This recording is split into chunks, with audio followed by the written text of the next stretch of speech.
Dans la première partie de cette série, je vous ai montré comment la RDC est en train de construire son premier port en eau profonde. Un projet rêvé depuis 1971, financé à plus d'1 milliard de dollars, capable de diviser le coût du fret par 2. Si vous n'avez pas vu cette vidéo, allez la regarder d'abord, parce que ce que je vais vous montrer aujourd'hui ne fait sens que si vous comprenez l'ampleur de ce qui se construit à Banana. Mais voilà ce que personne ne vous dit. Un port, même le plus moderne d'Afrique, même avec 18 mètres de tirant d'eau et 450 000 conteneurs de capacité, ne sert strictement à rien s'il est seul. Un port sans corridor, c'est un cœur sans artère. Le sang arrive, mais il ne circule pas. Les marchandises accostent, mais elles ne bougent pas. Et le pays reste paralysé. Ce que la RDC est en train de bâtir autour du port de Banana, c'est bien plus qu'un port. C'est un corridor complet, un système nerveux logistique qui reliera l'océan Atlantique au cœur même du continent africain. Et quand vous aurez compris ce système dans sa totalité, vous comprendrez pourquoi j'affirme que l'Afrique centrale est sur le point de changer de maître logistique. Commençons par la phase 2 du port lui-même. La phase 1, celle qui est en construction, prévoit un quai de 600 mètres et une capacité de 450 000 EVP par an. C'est déjà considérable. Mais ce n'est que le début. La phase 2 prévoit l'extension du quai principal à 1500 mètres. 1500 mètres de front d'accostage, avec un tirant d'eau maintenu à 18 mètres. La capacité grimpe alors à 1 300 000 conteneurs, équivalent 20 pieds, par an. 1 300 000. C'est plus que la capacité actuelle du port de Pointe-Noire, qui tourne autour d'1 million de VP. Vous comprenez ce que cela signifie ? En phase 2, le port de Banana dépasse Pointe-Noire. Le port dont la RDC dépendait hier pour importer ses propres marchandises devient plus petit que celui qu'elle aura construit chez elle. Et les phases 3 et 4 projettent un quai total de plus de 2 km. 2 km de quai en eau profonde sur la côte atlantique congolaise, avec une capacité cible de 2 millions de VP à terme. À ce stade, on ne parle plus d'un port, on parle d'un hub logistique de classe mondiale, comparable à Tanger Med au Maroc, comparable à Djibouti sur la Corne de l'Afrique. Sauf que celui-ci dessert 110 millions de Congolais et potentiellement 200 millions d'habitants en Afrique centrale. Mais ce qui entoure le port est peut-être encore plus important que le port lui-même. DP World et le gouvernement congolais ont planifié la création d'une zone économique spéciale de 600 hectares autour du port de Banana. 600 hectares. C'est 6 millions de mètres carrés. C'est l'équivalent de 840 terrains de football posés les uns à côté des autres. Et cette zone ne sera pas un simple entrepôt géant. Le plan prévoit des usines de transformation, des unités de conditionnement, des ateliers d'assemblage, des centres logistiques de redistribution régionale. L'idée est simple, mais révolutionnaire pour la RDC. Au lieu d'exporter des matières premières brutes et de réimporter des produits finis à prix d'or, on transforme sur place. Le cuivre, au lieu de partir brut vers la Chine et de revenir sous forme de câbles électriques, est transformé à Banana.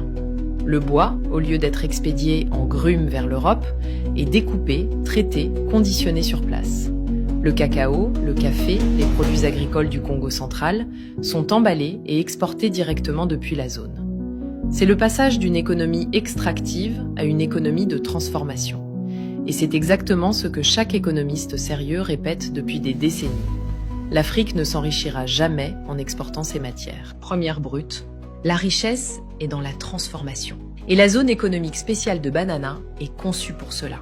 Qui dit zone économique spéciale dit aussi fiscalité avantageuse, exonération douanière, procédures simplifiées, guichet unique. L'objectif est d'attirer des investisseurs industriels internationaux, mais aussi des entrepreneurs congolais, en leur offrant un environnement compétitif à l'échelle mondiale. DP World a l'expérience. Leur zone franche de Djebel Ali à Dubaï, créée en 1985, accueille aujourd'hui plus de 9000 entreprises et génère des dizaines de milliards de dollars par an. L'ambition de Banana est de reproduire ce modèle à l'échelle africaine.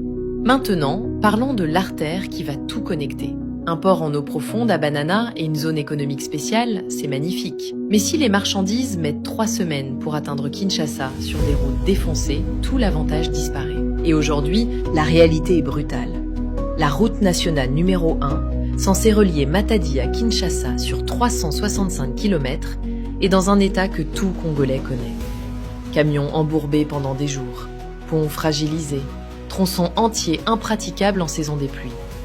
C'est pour cela que le gouvernement a contractualisé la construction d'une autoroute de 450 km reliant directement Banana à Kinshasa. Le contrat a été attribué au consortium chinois Zhongxi Wozhen.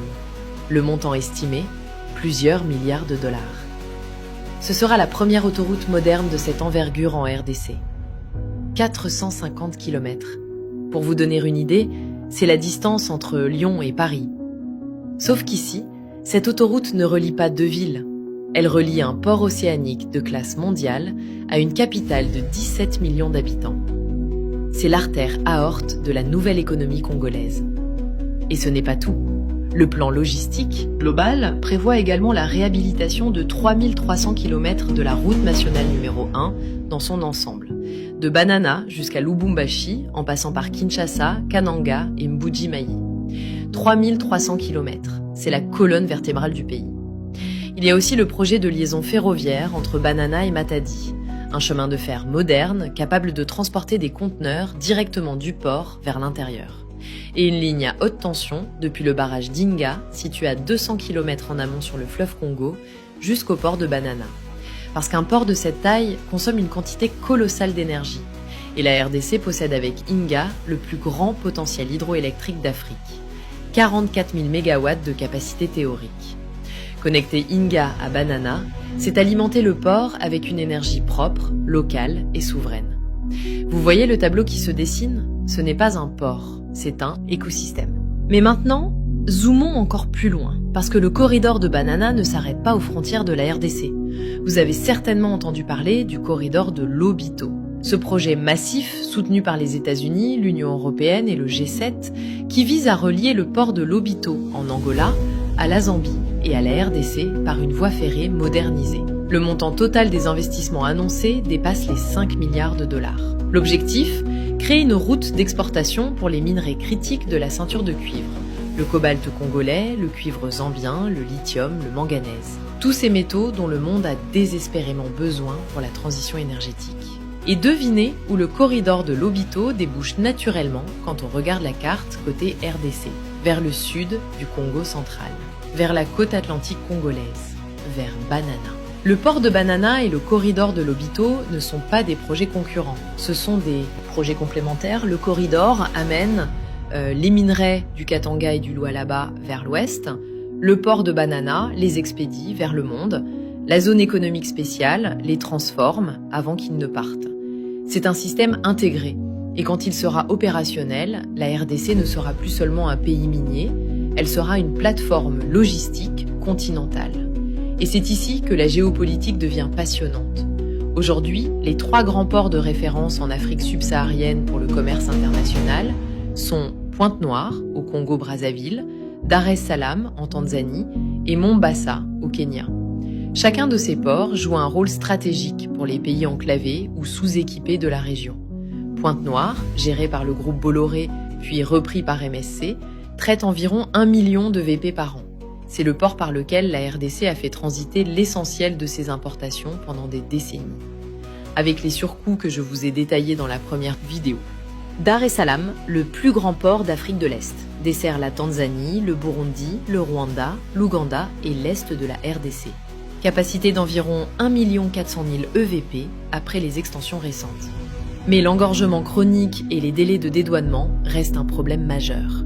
Mombasa, au Kenya, dessert une grande partie de l'Afrique de l'Est, avec une capacité similaire. Mais il est situé à des milliers de kilomètres du bassin minier congolais. Maintenant, imaginez le port de Banana à pleine capacité, 2 millions de VP, relié à Kinshasa par une autoroute moderne, connecté au Katanga par le corridor de Lobito et la RN1 réhabilitée, alimenté en énergie par Inga, entouré d'une zone économique spéciale de 600 hectares. Avec un tirant d'eau de 18 mètres, capable d'accueillir les plus grands navires du monde. Ce port ne se contente pas de desservir la RDC. Il devient le point de sortie naturel pour toute l'Afrique centrale, République centrafricaine, le sud du Tchad, le nord de l'Angola, le nord de la Zambie. Des dizaines de millions de personnes et des milliards de dollars de commerce qui, aujourd'hui, transitent par des ports éloignés ou saturés. la RDC passe de pays logistiquement dépendants à hub logistique continental. C'est un renversement historique. Et ce renversement a un nom, le corridor de Banana. Mais soyons lucides, parce que la lucidité, c'est aussi du respect. Tous ces projets sont annoncés. Certains sont en construction, d'autres sont contractualisés, d'autres encore sont au stade de la planification. L'autoroute Kinshasa-Banana, la liaison ferroviaire, la ligne haute tension depuis Inga, la réhabilitation complète de la RN1, tout cela représente des dizaines de milliards de dollars d'investissement et des années de travaux. La RDC a une histoire compliquée avec les grands projets. Le barrage de Grand Inga, annoncé depuis les années 1970, n'a toujours pas démarré dans sa partie. Version complète. Des routes promises depuis des décennies restent à l'état de piste. La méfiance est compréhensible, elle est même saine. Mais il y a une différence fondamentale avec le port de Banana. Ce projet n'est pas seulement porté par l'État congolais, il est porté par DP World, un opérateur privé international dont la réputation et la rentabilité dépendent de la livraison. Il est financé par des institutions internationales qui exigent des résultats. Et il répond à une demande de marché réelle et mesurable. Les minerais critiques dont l'Occident a besoin pour ses batteries, ses véhicules électriques, ses infrastructures numériques. Le cobalt congolais représente plus de 70% de la production mondiale. Le monde a besoin de ce port autant que la RDC. Ce n'est pas un projet de prestige, c'est un projet de nécessité. Et les projets de nécessité ont une chance de survie infiniment supérieure aux projets de vanité. Alors, est la vision pour 2030 et au-delà? Si tout se déroule selon le calendrier, voici ce que la carte logistique de l'Afrique centrale pourrait ressembler d'ici la fin de la décennie. Un port de classe mondiale à Banana, pleinement opérationnel en phase 2. Une zone économique spéciale attirant des industriels du monde entier. Une autoroute reliant l'océan à la capitale en quelques heures. Un corridor ferroviaire et routier connectant le Katanga minier à la côte atlantique. Une alimentation énergétique par le plus grand potentiel hydroélectrique du continent.